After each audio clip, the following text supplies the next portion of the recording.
Leute, ihr hört mal wieder was von mir nach ewig langer Zeit. Ja, tut mir leid, das ist alles wegen Schule und ja, da ich jetzt in der Zehnten bin und bald auf die Voss gehe und so, es war jetzt in letzter Zeit alles ein bisschen stressig. Aber ja, ich hab's endlich mal wieder geschafft, jetzt ein Video zu machen. Und wie ihr schon sehen könnt, geht's heute um Augen. Genau, dann fangen wir erstmal an. Also, zum Anfang mal Augen gibt's sehr viele Varianten, wie ihr es machen könnt. Und ich denke mal, probiert einfach aus, was euch am besten gefällt. Und mit der Zeit kriegt ihr auch euren eigenen Style dann rein. Also, ich werde euch einfach mal meinen zeigen und dann könnt ihr ja entscheiden, ähm, ob ihr es so mögt oder nicht. Also grundlegend ist eigentlich, man fängt immer erst, also zumindest fange ich so immer an, mit so einer leicht gebogenen Linie für das obere Augenlid.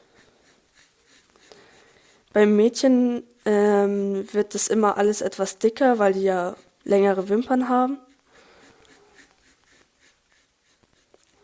Dann das untere Augenlid.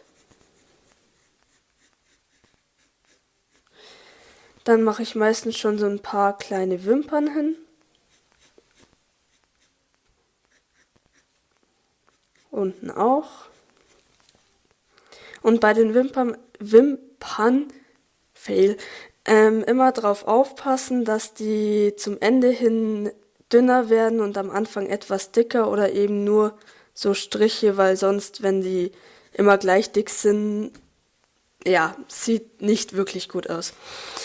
Ja, dann für die Anfänger unter euch macht am besten so, ja, wie soll ich es nennen, Art Oval.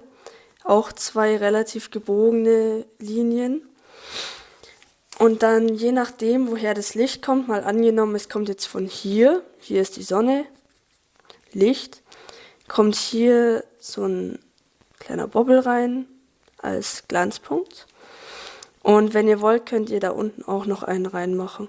Aber nur, wenn ihr wollt, es bleibt jedem selbst überlassen. Dann gibt's jetzt die normalen Manga-Augen, bei denen es hier immer ungefähr in der Mitte vom Auge dann so ein Strich ist, ein Kreis und etwas weiter unten dann nochmal ein Strich. Und dann wird hier alles schwarz.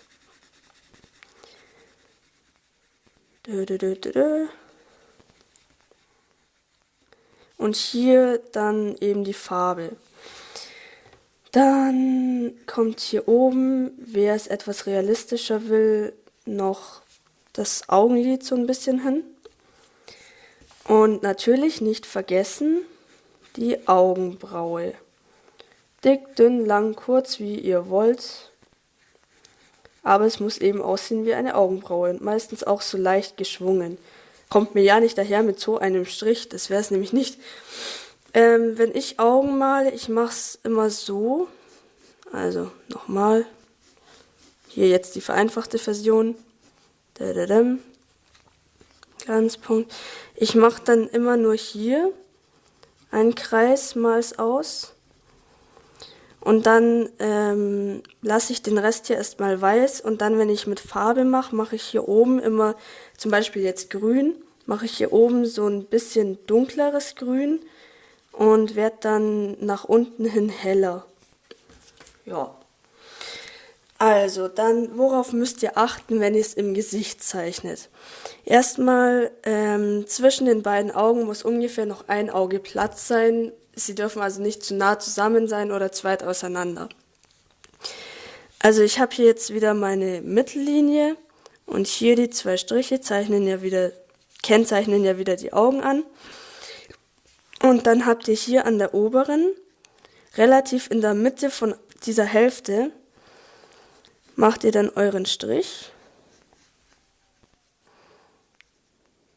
So. Dann noch unten. Und es kommt auch immer darauf an, wie groß ihr eure Augen haben wollt, wo dann die untere oder obere Linie ist. Und dann habt ihr diese Größe, geht hier rüber, also ungefähr hier. Und dann könnt ihr ganz einfach hier auf der anderen Seite nochmal so einen Strich machen. Könnte am Anfang etwas dauern, bis man da den Dreh raus hat, aber wie ich immer sage, Übung macht den Meister. Ihr müsst einfach ganz, ganz, ganz, ganz, ganz viel üben. Und irgendwann werdet ihr sehen, dann könnt ihr das mit links, also das ist dann überhaupt gar kein Problem mehr.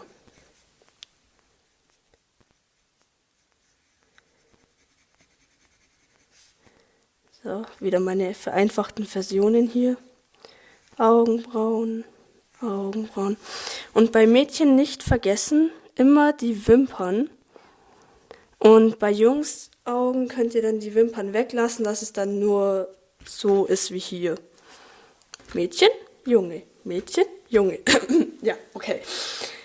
Dann, wie macht man es im Seitenprofil? Da habe ich am Anfang immer ewig gebraucht, bis ich das mal gecheckt habe, wie das geht. Aber im Endeffekt ist es ganz einfach. Und zwar fangt ihr so ein bisschen hinter dem, wie nennt man das? Das ist Nasenrücken. Was ist das hier? Das ist die Stirn. Ja, zwischen Nasenrücken und Stirn. Fangt ihr dann hier so ein bisschen weiter weg an mit den Wimpern, dass die hier so runtergehen in den Bogen. Und dann hier wieder dieses Häkchen, das wir hier auch einzeichnen können.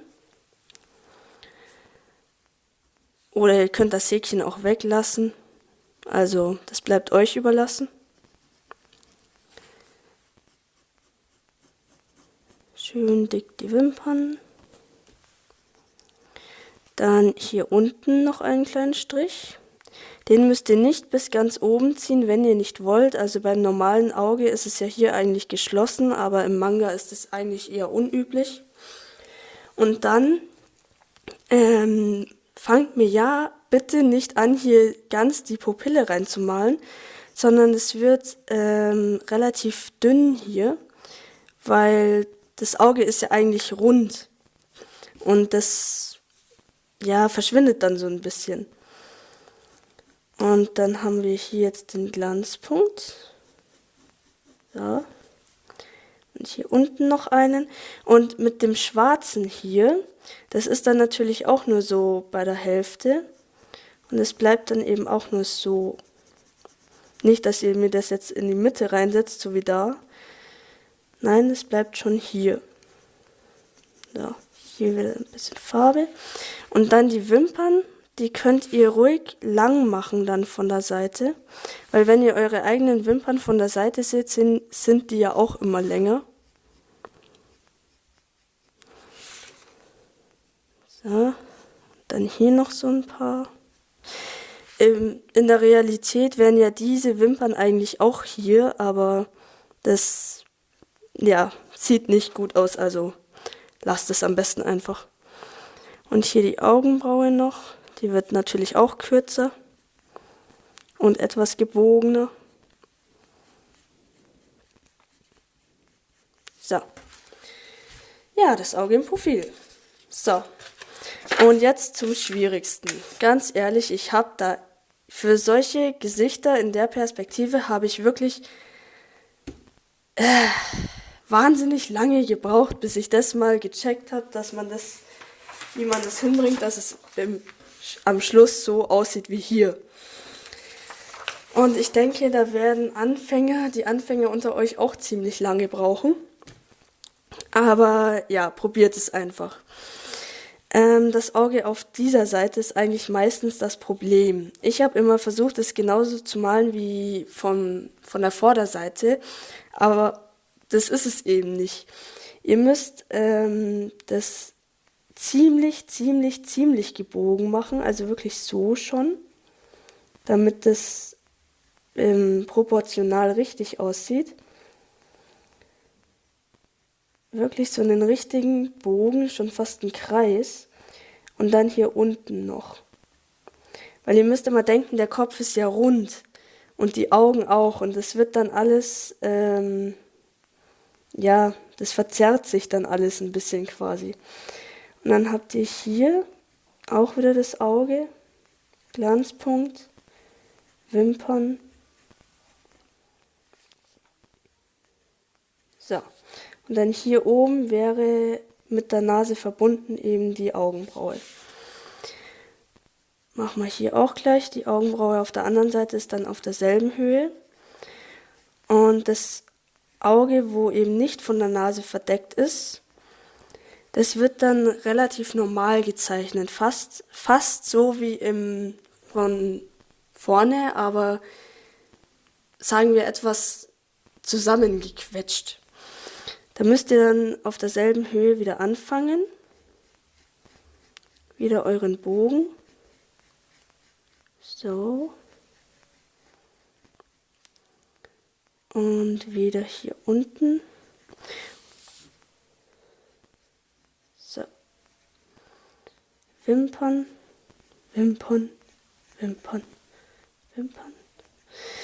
Und weil sie jetzt nach vorne schaut, muss man hier das Auge, weil der Kopf ja gedreht ist, auch so ein bisschen verschoben machen.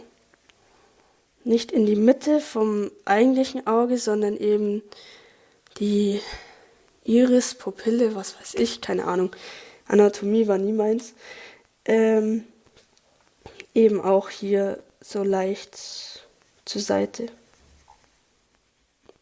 Was zum Teufel laber ich eigentlich gerade? Egal. Ja, dann habt ihr euer Gesicht. So, bei den Männern, wie schon gesagt, ist es meistens so, dass eben nur so Strich ist. Nicht zu dick, nur dieser Haken, nur unten, ohne Wimpern. Auch die Augen an sich dann nicht so dick, eher dünn. Bei Frauen ist es ja oft, dass es ziemlich breit ist dann. Aber bei den Männern ist es eher nicht so der Fall.